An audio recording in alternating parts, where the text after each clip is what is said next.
Pse ju ka ardhur shqiptarëve në maj të hundës me stërgjatjen e çështjeve gjyqësore, me problematikën për gjykata dhe me sorrollatjen me vite të tëra.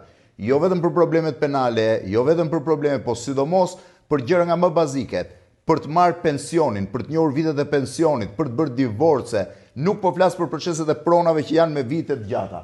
Shiheni se çfarë ndodh.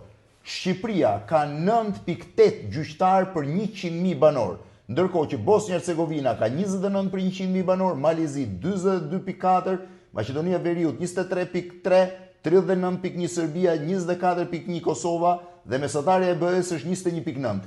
Jemi më pak se gjysma e Bashkimit Evropian dhe jemi 1/4 e Malizi. Kemi 4 herë më pak gjyqtar se sa Malizi. Shihni këtë tabel tjetër. Ky është numri i çështjeve të mbetura. Mesatarisht në gjykatën e apelit, çdo gjyqtar duhet të gjykojë 1841 çështje, nga të cilat 1500 janë të mbartura nga vitet e reformës.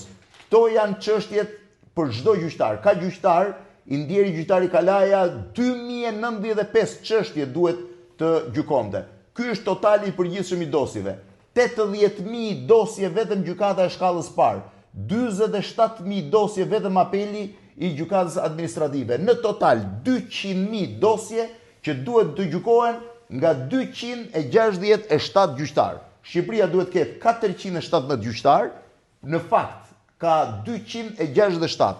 Pra ka më shumë se sa 38% mungesë. 150 mungojnë, 267 janë detyrë. Kjo është problematika që sa asur nga reforma në drejtësi, unë nuk di që të them, di të them vetëm një gjë, që me këtë statistikë që kemi ne, njerëzit jo vetëm do sorrollaten, po do rroptohen në dyert e gjykatave. Nuk është faji gjyqtarëve. Gjyqtarët po punojnë, po bëjnë nga 10 çështje në ditë, 12 çështje në ditë, është vullneti politik mizerabël që e ka lënë sistemin e drejtësisë në këtë derexhe.